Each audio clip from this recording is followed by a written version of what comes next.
All right, so today's lesson is going to all be about what makes music sound good. And I'm going to try to break this down in the most fundamental thing possible. And there's a lot of subjectivity to this, and I mean, music is this wonderful art form that can express lots of emotion and creativity and go in all sorts of different directions. So my view of this is going to be a little on the scientific side and sort of pretend that all that poetry doesn't really exist, and really just try to talk about it from an acoustic phenomenon, why it would sound good to us. And the real reason is it comes down to math. And I know all of you guys who did not like math in school are probably a little sad to hear it. But there are just certain things that, for whatever reason, our brains are programmed to think are good. And one of them is mathematical relationships. And specifically, I'm talking about integer mathematical relationships. In other words, things like, when we have something that happens twice, maybe twice a second, happen at the same rate as it happens once a second, right? It makes sense to our brains. The same thing like 3 to 1 and 4 to 1. And maybe 3 against 2, right? These are relationships, right? Something happens every 2 for 1. Maybe you go to the mall, right? Buy 2, get 1 free, or rather, actually this is buy 2, get 1 free, I suppose. But this is more like, what is this like? Well, this is, buy 2 for the price of 1, right? Or buy 3 for the price of 1, right? That makes sense to our brains. We like that a lot, and not just in shopping. But even on the most fundamental level, that is sound. When we hear one frequency, let's say 100 hertz happening, at the same time we hear 200 hertz happening, so we have a 2 to 1 ratio. It turns out that our brains kind of like that. And conversely, if we have 117 hertz happening at the same time that we have let's say 92 hertz, or that's 192 hertz, our brains don't seem to gravitate to that as much. There's just something about it that doesn't appeal to us in the same way. It doesn't resonate. It doesn't sound as pure, as musical, as good.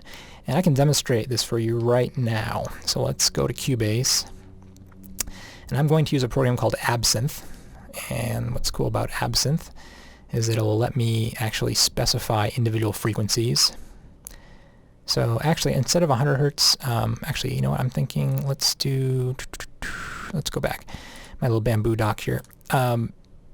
Just because I want to do a little bit higher of a frequency, like we noticed our ears do not hear around 100 hertz very well, but also if you're listening to this on headphones or really crappy computer speakers, really you won't hear these frequencies as well either. So I'm going to do a little bit higher. How about we'll try to keep the relationship the same. How about we'll do 250 hertz and 500 hertz, right? You math whizzes know that's a 1 to 2 ratio rather, right? 1 times 2, right? 2 times 250 is 500. Let's also do something a little bit weirder. How about 263 versus 491 hertz? So let's try those two combinations. Let's compare them, okay? All right, so let's go back to that Cubase, and I can set up right here. I'm going to type in 250. And I'll load another sound. And I think we said 500. Whoops. Oh, come on, computer.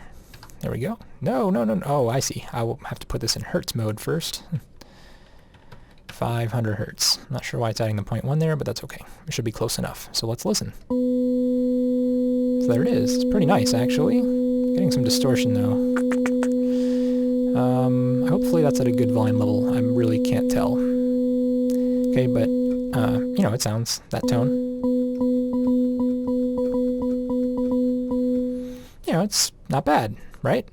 Okay, well, let's try this. Let's type in, I think we said 263, and I think we said like 491.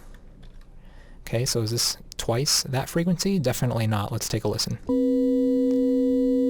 And that didn't sound very nice at all. We really are getting some distortion.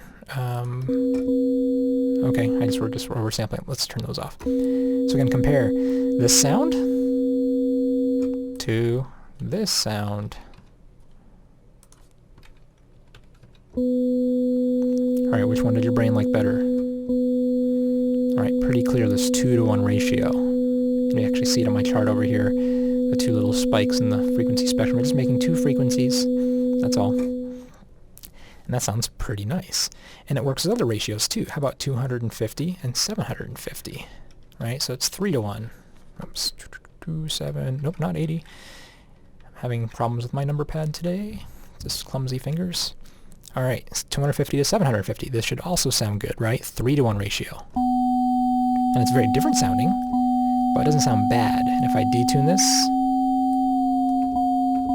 all of a sudden it's kind of yucky, right? So very easily, I mean, I guess it's a matter of subjective perspective, if you think that was a yucky sound or not, but I'm going to claim that that was yucky to my ears. That mathematical ratios sound good. And this is basically true for all of them. I mean, any sort of low integer multiple will sound good. I can go up to 1,000. Let's type it in. I'll never be able to dial in if I use the dials. Oh, it's kind of piercing, but I mean, minus the really, really loudness of it, it's actually really pure sounding, really nice. All right, so this is going to lead us to this new concept that we're going to call, wait for it, harmonicity. That's not right. Harmonicity. There we go. That's supposed to be an I. Again, no YouTube comments about the handwriting, guys. So harmonicity. This is how well we have basically our frequencies in relation to each other. And if you've ever taken a music theory class, you will know this. You'll have taken a class maybe called harmony, right? Or harmony singing. This is what people talk about when they sing harmony. Right? They're talking about how do two or more frequencies get along. And basically, the lower and pure the ratio between the two, the more pure it will sound to your ears. So ratios like 2 to 1, 3 to 1, 4 to 1, 3 to 2, 4 to 3, those all sound really nice. 5 to 3, 6 to 3. As we go higher and higher, they'll start to sound a little less nice, maybe a little more dissonant. This is a really good word, which means when two frequencies or more than two frequencies clash. Dissonance. Ratios that are like, 117 to 91, not so nice sounding, it turns out. This is not a very nice sound. It clashes a lot, but the most purest, simplest ratios are generally very pleasing. 3 to 1, pretty nice. 4 to 1, very nice. Okay, so this concept is called harmonicity, and this is a major reason why we can have two or more frequencies play together and actually sound good.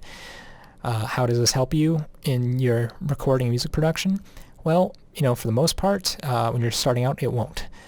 But if you do play a guitar or play or sing, you'll certainly want to make sure that you are in tune with whatever else you're playing with. And this is really what people are talking about. Do your frequencies line up with the other frequencies that are already present? Okay, so there's your quick introduction to harmonicity and basically what makes music sound good from the most basic, purest example, right? It's just math.